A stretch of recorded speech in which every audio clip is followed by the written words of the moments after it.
Hello Perception Trainers people, and welcome back to another video. So in today's video, I'm going to be talking about something that I've wanted to talk about for a really long time and then just put all these other videos ahead of time. But this video I'm going to be talking about what it really means when we say everything is exactly how it should be. All right? And so this is a topic that I think is really important to understand, because a lot of the time, that sentence, everything is exactly how it should be, is used for kind of two different purposes that are equally disempowering. So we either hear the words, everything is exactly how it should be, and we think, no, that's not true. There's so many horrible things, and how can you say that all of these horrible things are exactly what they should be? Children are starving, people are being sexually abused, there's racism, there's sexism, there's all genocide, there's all of these horrible things that are happening on the planet. And how can we claim that that is exactly what should be happening? No, it's not. We need to change things. Okay, so there's that perspective. And then there's the other perspective that says, okay, well, if everything is exactly how it should be, then I shouldn't be working to change anything. I should be working to relentlessly accept everything for exactly how it is. No more trying to change stuff, no more trying to fix stuff, completely surrendering to whatever is and accepting it as gospel, as perfect, as exactly what should be happening. And I feel that there's truth in both of these perspectives, but apart from one another, they're incomplete. When we put them together, we may find that there is a much better holistic understanding of the statement. So when I hear the words, everything is exactly how it should be, what this means to me is that there's a structure to our universe.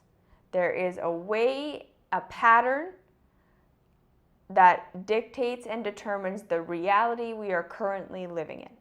And this doesn't mean that this is the pattern for all of reality. This doesn't mean this is the pattern for every universe or every planet or every whatever. What we can say is that there is a structure and a pattern and a system to how things work on our level of life. And that is what reality is.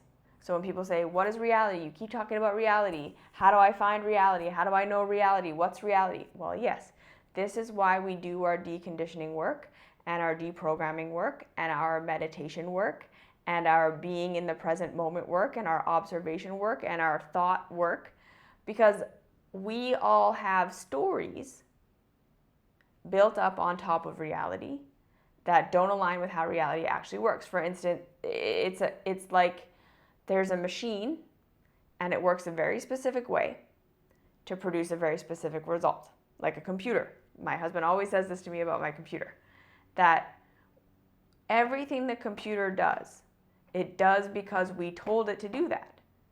The computer is designed to respond to our requests. When we do a certain keystroke, the computer, based on its design, is going to produce a certain result.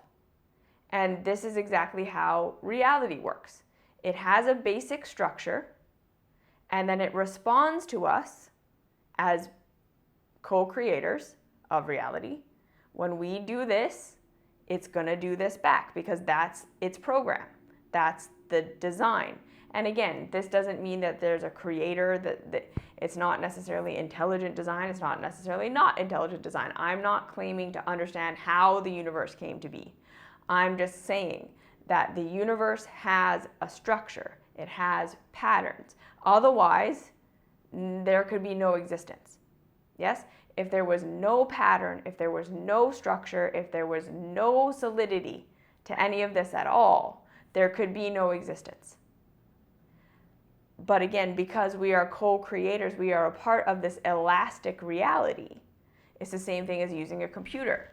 The computer has these base programs, these base functions that have so much creative potential for how we use them. through our imagination and our individual keystrokes and doing all these things. So we are responding to the universe is responding to us. We have a basic structure, a basic pattern, our DNA, our lineage, the way that we think, the way that our bodies are designed, these base structures that mirror the base structure of the larger reality, because we are a part of the larger reality, that we also have control over, that we can change based on the commands that we give. So we have the pattern, we have the base structure, we have the base form that is responding to what we are doing, the keystrokes we are making, our creative capacity. So when we say everything is as it should be, what we mean is that everything is following the pattern. The keystrokes that we have done have generated the specific results they have generated, and those results are following the pattern. It's not random. It's not chaos. These things aren't just happening out of nowhere. But it can feel like that, especially, and I know this for myself, I'm not very computer savvy. I'm not super high tech understanding. So there are a lot of times I do things on my computer and it produces a result. And I don't know why it produced that result because I don't understand the mechanism. I don't understand the pattern of my computer. So to me, it seems random. Why did my computer do that? I did not tell it to do that. I didn't think I told it to do that. But then my husband will swoop in and will say, no, no, no. The computer never does anything that you don't tell it to do. You just don't understand the pattern of the computer and that keystroke was going to have that effect because that's the pattern of the computer. So it's not that the computer did something I didn't want it to do. It's not that I didn't tell the computer to do that, to do what it did. It's that I didn't understand the pattern, the structure of my computer enough to be able to predict the outcome of the action that I took. I didn't know that me doing this was going to equal this. But when I more deeply understand the computer, I can understand why I did this keystroke and it did that, because that's how the computer is built. That's its pattern. This is exactly how reality works. The reality that we live in has a structure, has a pattern, has a base way that it is. And we are getting the results of our actions, of our interactions, of our keystrokes, of our commands, and the commands of everyone around us. As a humanity, we are getting the correct results from our behavior based on the patterns of reality.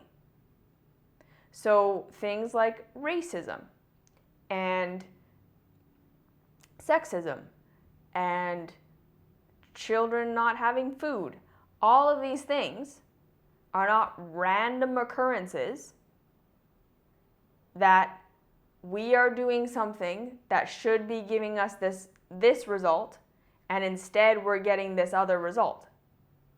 No, everything that's happening is happening as a result of being the result of the keystrokes we are taking. So if we can start to understand this, everything that's happening should be happening. And that is not an admission that everything that's happening should be happening in the sense that we should not be working to change things. Okay? That's not what this means. There are plenty of things that should be happening in the sense that based on the pattern of the reality, the pattern of ourselves, the actions that we're taking, we are reaping the consequences of our actions. These are exactly the consequences that should be happening based on the pattern of reality. Reality is working perfectly. The computer is working perfectly. We are putting in a keystroke that we don't understand. We are getting a result that we don't think that we're asking for, but we are. We are creating the results that we're getting. We are co-creating those results. So everything that is happening should be happening in the sense that it is following the pattern. Nothing is random.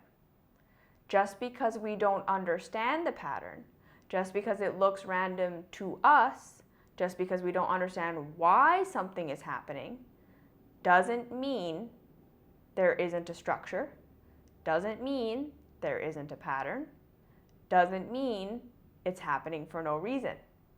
It means we don't understand why it's happening. Okay? So everything is happening for a reason doesn't mean everything that's happening should continue to happen. In the sense that we have no control and we shouldn't try to change or improve things. It's not either extreme. What we want to do with the idea of everything that's happening should be happening, the way to use that as an empowerment tool is we go into radical acceptance of what is, not as a way of saying this is okay, this is preferred, this is ideal, this is what I want. None of that. We don't have to accept childhood poverty. We don't have to accept sexual abuse, racism, systemic oppression as being preferred, as being ideal, as being the things we want to keep happening. No, we accept them as the correct outcome for our keystrokes. We accept that if we continue to do what we are doing within the reality that we live in, this is going to be the result. These are the results of our actions. These are the results of our behavior. This is how we are learning about the structure of reality. We are taking action and we are discovering, whoa, that's not what I thought was going to happen. That's not, I didn't think I was asking for that. I didn't think I was putting that keystroke out there. I didn't think that that was going to be the result of this. But it is. So we accept that the result is the result we should be getting, so that we can then start to understand why that is the result we're getting. What is the mechanism? What is the program? What is the pattern behind what we are experiencing? This is what gives us power.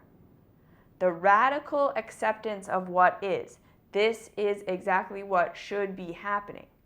Helps us to release and relax our judgment and our resistance that blocks us from being able to more deeply understand the pattern that we're witnessing that we currently don't understand. And now remember, this is what trauma is. Trauma is simply doing an action, getting a result we didn't think we were going to get, not getting the result we thought we were going to get, having reality reflect back to us that its structure is different than how we thought it was. We are getting results we didn't anticipate, we don't want, we didn't even know were going to be a part of what we were doing. We are learning about the complexity of reality as we take action and then have consequences of that action. This is how our souls are learning. This is how consciousness is learning about itself. It is the relationship between, really, ultimately, consciousness and consciousness.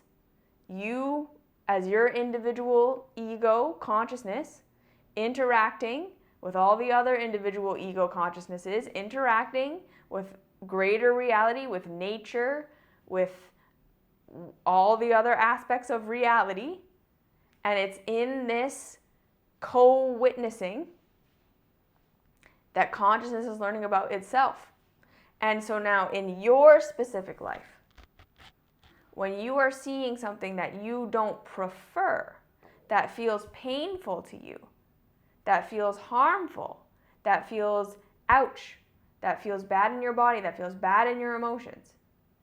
We want to lean in to that pain, to lean in to that discomfort, to lean in to the results that we're getting that we didn't want with curiosity. Why did this happen? Okay, because again, everything that is happening should be happening doesn't mean we don't have power and can't change things. It means there's a structure we don't yet understand. And by embracing what's happening, we allow ourselves to understand how we are co-creating, how we are participating in the keystrokes that are getting us the results that hurt. And then we start to say, okay, anything that hurts, anything that feels bad, lets us know we're doing something that's opposing the structure of life. Because again, in this life that we are living, this human, earth, this universe, life, which is just a part of all of creation. Remember, life is just a part of. Conscious life is a part of everything. It's not everything. Life is a part of the all that is. And I know that that can be like a really huge thing to wrap our minds around. That life is not everything. Life is just an experience. Life is a part of. This reality is a part of. This structure is a part of. So the fact that life wants to keep living, wants to keep growing, wants to keep expanding, wants to keep having new experience. It doesn't want to degrade. It doesn't want to devolve. We experience pain and pleasure in this life reality because in order for life to live, it needs to be growing. That's just one of the characteristic, base, foundational, structural patterns of life. It's not right or wrong. It's not good or bad. It's okay to die. It's okay to degrade. It's okay to opt out of life. I'm not saying it's okay to kill yourself. That's not what I'm saying. Again, I make no judgment on that. I make no comment on that. I am not here to say whether it's right or wrong. I am not here to say what happens after death or what doesn't happen after death. I'm simply, again, just saying these are the patterns of the life that we are living. The experience our consciousness is having of life on earth. There is pain when we are degrading, and there is pleasure when we are growing, because life wants to grow. Life does not want to decay. When we break ourselves against the structure of reality, we have pain, and that allows us to understand that we're working against the structure. When we have pleasure, it allows us to understand that we are working with the structure. So this is all that pain and pleasure really is. Pain is not wrong. Pain is not good. Pleasure is not right. Pleasure is not wrong. It simply is, this is the structure. Life wants to live. Life wants to keep living. Life wants to keep going. So there's pleasure when we are doing that, when we are engaging in that process, and there is pain when we are not. So as conscious creators, we get to decide when we start to move into our adulthood and we do all of our questioning work, we do all our inner child work, we question our reality, we allow ourselves to question our thoughts, to question our stories, to question our projections onto reality of this is how reality works, and I'm continually not getting the results that I want. And I'm assuming that I understand how reality works, but I'm not getting the results that I want. This is the deprogramming and the deconditioning. We need to start to become humble enough to say, if I'm getting results that I don't want, I am asking for them in some way, in the sense that what the keystrokes that I'm doing, what I think I'm doing to get certain results, what I think is going to get me what I want, clearly isn't going to get me what I want. I'm working against the structure. There's pain because I'm working against the structure, and that is not my fault.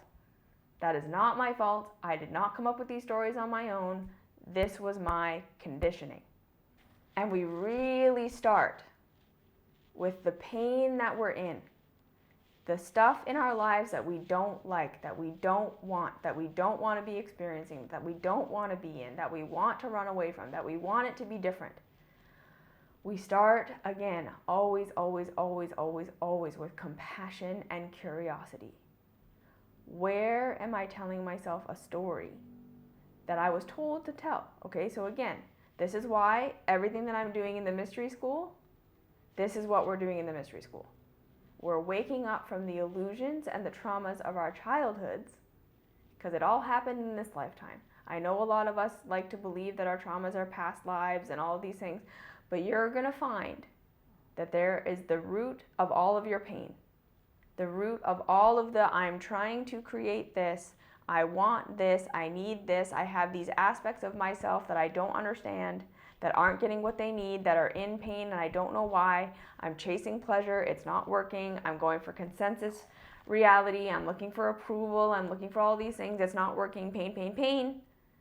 We start to accept that that's us not understanding how real reality works.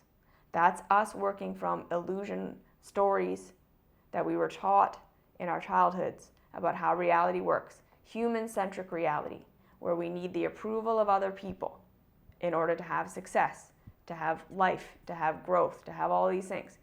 That's the illusion. That's the delusion. And we work towards letting go of those stories, letting ourselves have those paradigm shifting moments of really questioning what we believe.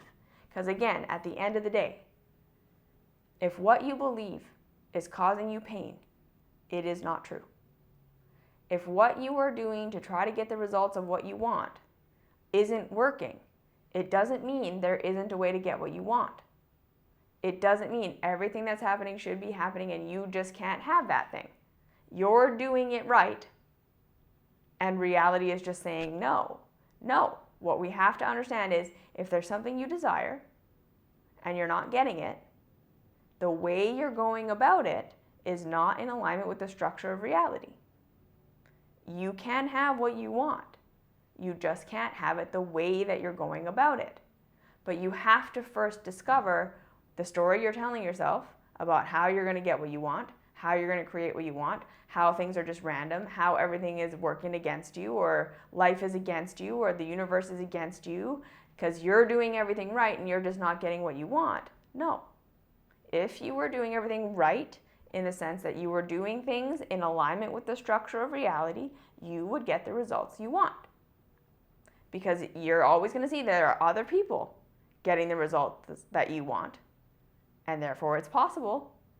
It can be done. They're obviously doing something different than what you're doing. They understand the structure better than you understand it. That's why they have what you want. They know how to work with the reality that exists in order to create their desired result. They know the keystroke. And again, we learn that through radical acceptance of the results that we're currently getting.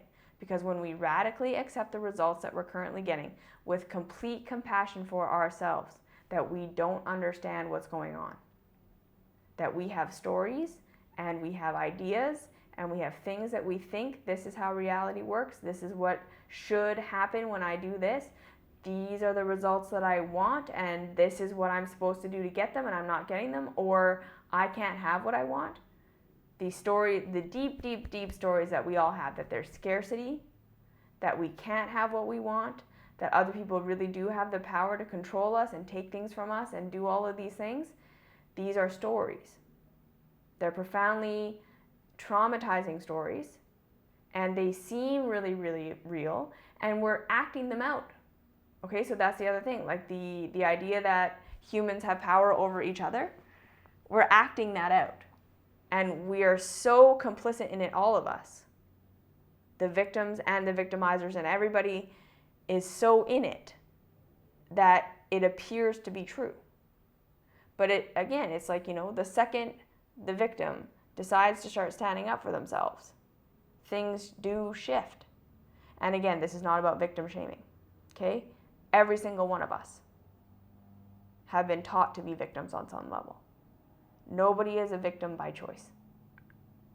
Not a single person. It is nobody's fault that there are victims on this planet. It is nobody's fault that people are being abused. And this is, again, a hard thing, I know, to wrap our minds around when we look at people and we say, no, those are absolutely abusers.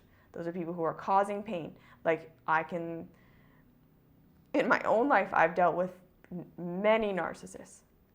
And what I had to realize about myself was that I was trained to be a codependent. I was trained to not value myself. I was trained to believe that I was worthless and that my worth came from the outside and that I needed to be subservient to people and that it was good to sacrifice myself and all of these things that were false realities that caused me to choose unconsciously narcissistic relationships over and over and over again. So are these people toxic? No. Narcissists are not toxic. They're not bad people. They're not fundamentally any different than me. They're hurting. They're traumatized. They feel abused. They feel victimized.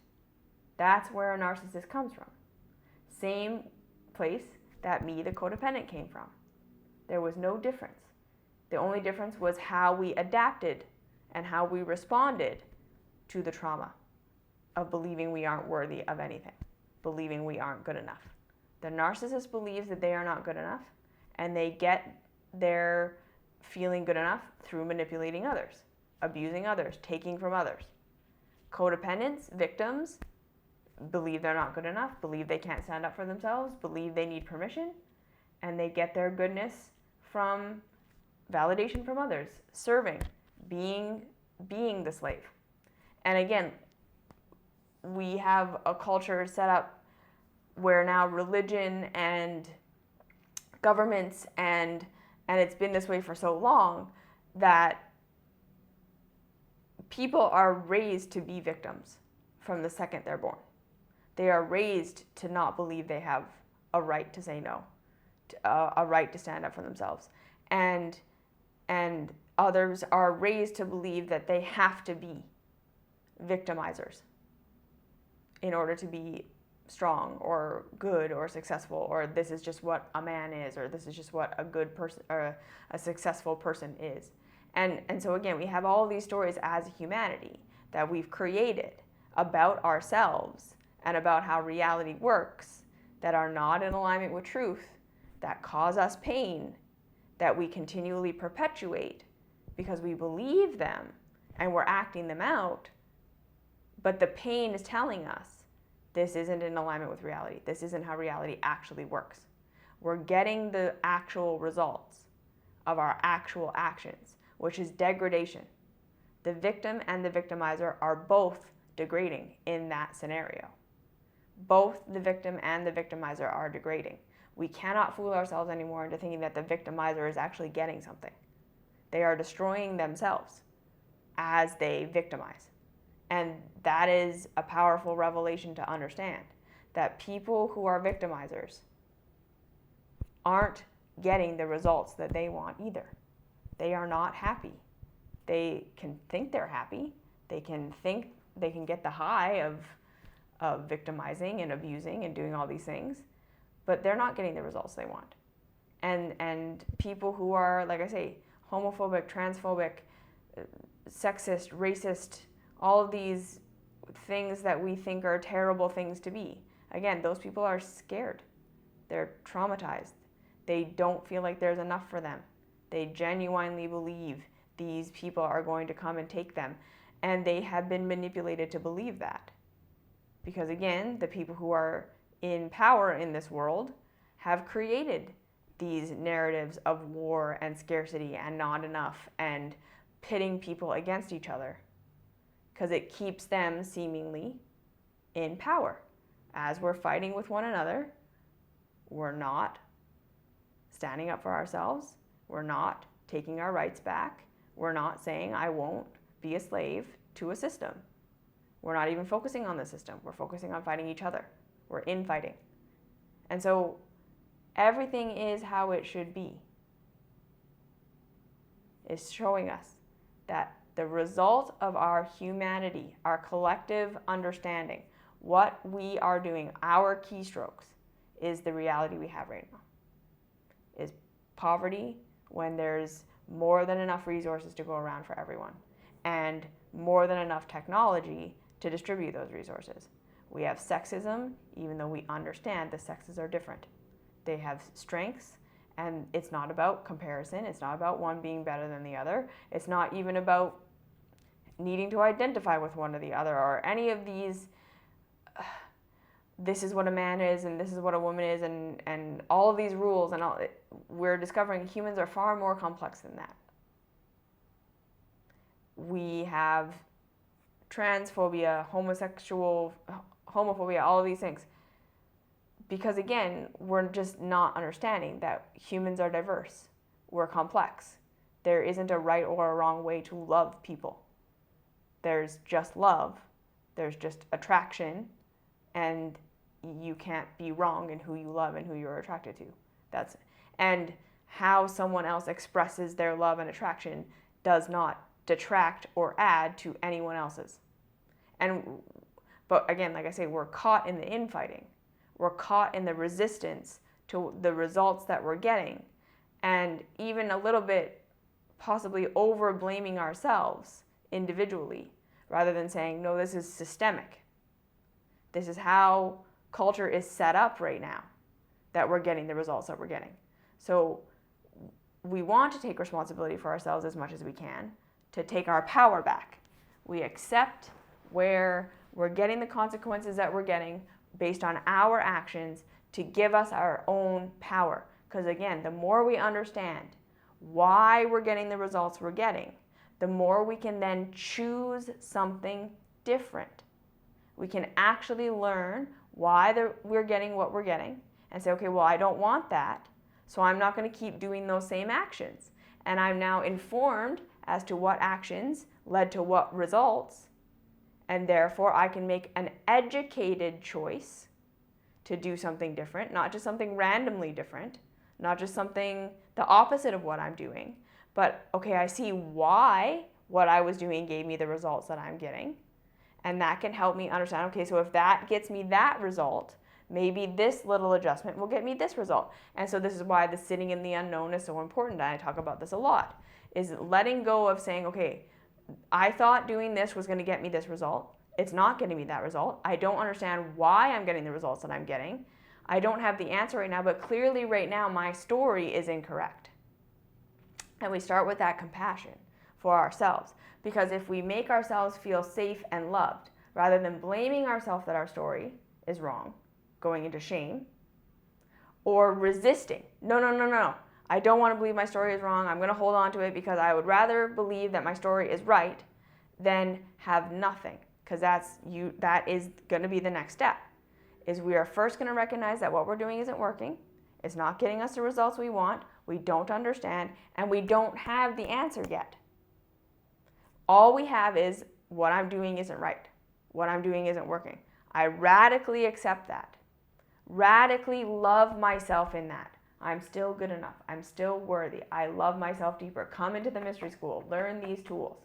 Because this radical self-acceptance, where I'm wrong doesn't mean shame. I'm wrong doesn't mean guilt.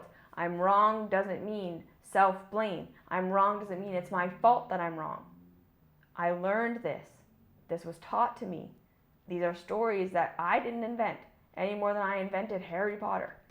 These are stories that I was raised to believe. So how can I love myself safe enough to let go of the story before seeing anything else? And that's ego death. We let go of our story into the nothingness of I don't have anything to replace it yet. I'm just loving myself and having compassion for myself, that I want something I don't know how to get, and my way that I've been trying to get it isn't working. And as we accept that, we start to say, okay, if I'm safe and I'm loved, and being wrong doesn't mean that I'm a terrible, horrible person and this is all my fault and everything that's wrong with the world is my fault, or if I'm being victimized, it's all completely my fault and not the perpetrator's fault at all, and I have to take complete responsibility for the entire world. No, nothing like that. We just start to say, where is the power I currently have right now to make a slight change in the direction of my preference. If everything is happening exactly how it should, how are my keystrokes creating the results that I'm currently getting? How am I participating in the results that I'm currently getting? Because again, we are never 100% a victim to anything. We are always participating. And a lot of the time, again, we're participating completely unconsciously. We were trained to participate in the way that we're participating. We're brainwashed. We don't even know we're doing it. We don't even know that there's another option. It just seems like reality to us. So that's why we can never blame ourselves and shame ourselves and tell ourselves it's our fault, because it isn't. We just look for how am I contributing, but not in a way that I should feel shame or blame or guilt. How was I taught to contribute to this? It's not my fault. And now what can I do different? Where is the power to choose something different? Not just swing crazy the other way, crazy 8, but actually, what am I doing to create the circumstances? And from that information, make an informed choice towards what is preferred. What is happening, it should be happening. These are the results of the keystrokes I'm making and that society is making. And I always have some power. I may not have ultimate power to change everything. I'm not going to end racism. I'm not going to end sexism, but I can end it in myself. I can learn things for how I'm contributing to those industries and that thought pattern in myself and end it in myself where I have control. You see? I can look to what's the mindset? What's the whole pattern that leads to this? And how do I have that? How am I participating in that? And where can I love myself safe enough to do something different so that I'm contributing to the results that I want? And then in my own life with what I want for myself, where is my power to choose what is preferred through accepting everything that I'm getting right now as being exactly what should be happening? Why is it happening? How is it happening? What's the pattern? What's the structure? What's the keystroke that's causing this that then will inform me as to the new keystroke to take? Because it's not going to just be the opposite of what you're doing. It's going to be something you've never even thought of before, never even heard of before. This is why radical acceptance is everything with self-love. We don't accept what is to say we are just powerless to it. We accept what is so that we can love ourselves, we can understand how we're participating, why we're participating, how we were trained to participate. We love ourselves, it's not our fault. How am I contributing to the results that I'm getting? Not in a shame way. And I was trained, this isn't my fault, that's okay. And now if I don't want these results anymore, what do I want? What do I have to do different in alignment with the structure? And again, if it's pain, that means I'm going against the structure. There's no shame in that. There's no blame in that. There's nothing wrong with that. There's no judgment. It's just not what I want. It's not what I prefer.